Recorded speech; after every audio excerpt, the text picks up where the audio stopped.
Perhaps it happened this morning. You were sitting in your favorite chair, the house was quiet, and a simple melody on the radio or a certain way the light hit an old photograph caught you off guard. Suddenly, your throat tightened and your eyes filled with tears, not because you were sad necessarily, but because everything felt so heavy with meaning. And in that moment, a small, nagging voice in the back of your mind whispered, "What is wrong with me? I never used to be this way." Maybe you've even heard it from others, a well-meaning child or a friend saying you're getting too soft, or asking why you're crying over a 30-second commercial. You might feel like an exposed nerve, wondering if your strength is leaking away with the years, leaving you fragile and too sensitive. But I want you to take a deep breath and listen closely. You aren't becoming weaker. You aren't losing your grip. What you are feeling right now isn't a sign of decline, it is a sign of arrival. You haven't lost your strength. You've simply outgrown the heavy, cold armor you had to wear when you were younger. You aren't breaking down. You are finally breaking open. Think of this new sensitivity not as a malfunction, but as a tuning of your internal frequency. When you were younger, your life was likely tuned to the frequency of doing, climbing ladders, building a home, surviving the noise of a busy world. In that rush, you had to ignore the subtleties just to get through the day. But now, the volume of the world's demands has lowered, allowing a much deeper frequency to emerge. You are beginning to see the world through the lens of the finality of beauty. When the sands of an hourglass are nearly full at the top, we don't pay much attention to the individual grains, but as the sand at the bottom grows, every single golden speck falling through the glass becomes a miracle to behold. This isn't getting soft, it is becoming profoundly aware of the value of a moment. Your brain is undergoing a beautiful shift in priority. It has retired from the exhausted race of winning, achieving, and proving worth. Instead, it has specialized in the art of connecting. You are no longer looking for what things cost or what they provide. You are looking for what they mean. A sunset is no longer just the end of a workday. It is a masterpiece you have the privilege to witness. A conversation isn't just an exchange of information. It's a soul reaching out to another. You aren't losing your edge. You are gaining a heart that finally knows what is actually worth its time. There is actually a fascinating biological reason for this shift, and it's far more empowering than you might think. As we age, our brains undergo a remarkable refinement. While the parts of the brain responsible for high-speed multitasking might slow down, the centers dedicated to emotion and social connection often remain vibrant and robust. In our youth, we have a sort of mental gatekeeper that is constantly repressing our feelings so we can stay focused on work and survival. But as we mature, that gatekeeper relaxes. It's as if the brain decides it no longer needs to hide the truth of how it feels. Think of your life as a vast library of the heart. When a young person hears a song, they simply hear the melody and the beat. But when you hear that same song, you aren't just hearing music, you are pulling a volume off your shelf that contains 50 years of memories. You hear the person you were when you first danced to it. You feel the scent of a kitchen from decades ago. You remember the friends who are no longer here to listen with you. You aren't overreacting to a song. You are responding to the sheer depth of your own history. It isn't too much emotion. It is richer, more textured emotion. Your brain has spent a lifetime collecting these threads, and now it finally has the wisdom to weave them all together.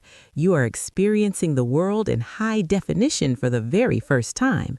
So when you find your eyes welling up at the sound of a grandchild's messy, uninhibited laugh, or when the simple sight of a garden in bloom feels almost overwhelmingly beautiful, don't turn away in embarrassment.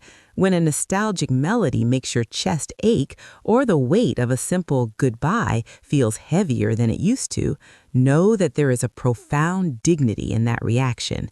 These aren't small things, they are the most important things. We have been taught to view crying as a sign of a system breaking down, as if we are a machine with a leak. But I want you to reframe that entirely. Your tears are not a leak in the system. They are the system working at its highest possible capacity. They are proof that your capacity for empathy has expanded to its fullest expression.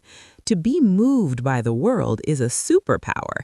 It means that despite everything life has thrown at you, the hardships, the chores, the long years of labor, your heart didn't turn to stone. It stayed soft. It stayed reachable. Every tear is a quiet celebration of the fact that you are still deeply, vibrantly, and beautifully alive. In a world that often feels fast, loud, and increasingly cold, your sensitivity serves a vital purpose. You have become an emotional anchor for everyone around you. While younger generations are caught in the storm of digital noise and constant pressure, your presence, your willingness to be moved, to listen, and to feel provides a grounding force. You represent the soul of the family and the community. When you allow yourself to be seen in your vulnerability, you are performing a quiet act of leadership. By showing your emotions, you are giving the younger generation something they desperately need: permission to be human. When a grandchild or child sees you get misty-eyed over a beautiful story or a shared memory, you are teaching them that it is safe to feel. You are showing them that a life well lived doesn't result in bitterness, but in a deeper capacity for love. Your sensitivity isn't a burden you carry, it is a roadmap you are leaving for them. You are proving that the end goal of our long journey is not to become hardened by the world, but to be refined by it. Your legacy isn't just what you've built or what you've left behind in a will, it is the warmth you've kept alive in a world that so often tries to blow it out. So the next time you feel that familiar swell of emotion, when the lump forms in your throat or your eyes begin to mist over a simple kindness, I want you to do something revolutionary. Don't swallow it down. Don't look away in shame. Don't crack a joke to hide the moment. And please, above all else, stop apologizing for your heart. You have spent decades in the trenches of life. You have raised families, built careers, weathered storms, and carried burdens that would have broken a younger version of yourself. You have earned the right to feel every single shade of this existence. You have survived the long gray winters of survival so that you could finally, truly appreciate the colors of the spring. These tears, this newfound tenderness, this softness you've been worried about, it isn't a sign of wear and tear, it is the golden harvest of your years. To feel more is not to lose your strength, it is to lose your fear. It is the final, beautiful permission to stop being a soldier in the march of life and to finally start being a witness to the wonder of it. You are no longer required to be made of stone. You are allowed to be made of light, memory, and love. Carry your sensitivity with the quiet pride of a king or queen, for it is the most honest, most refined thing you own. Always remember, sensitivity isn't a symptom of age, it is the ultimate reward for a life well lived. If this message touched your heart today, please take a moment to hit the like button. It's a small gesture, but it helps us reach more people who might be feeling a little lost in their own sensitivity. We invite you to subscribe and join our community of soulful observers. We are building a space where age is celebrated as a peak, not a decline.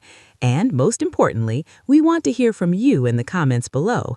What is one small thing that moved your heart today? Was it a bird at the window, a line in a book, or the voice of an old friend? Let's fill the comments with the beautiful things we've noticed. Let's celebrate the gift of feeling deeply together.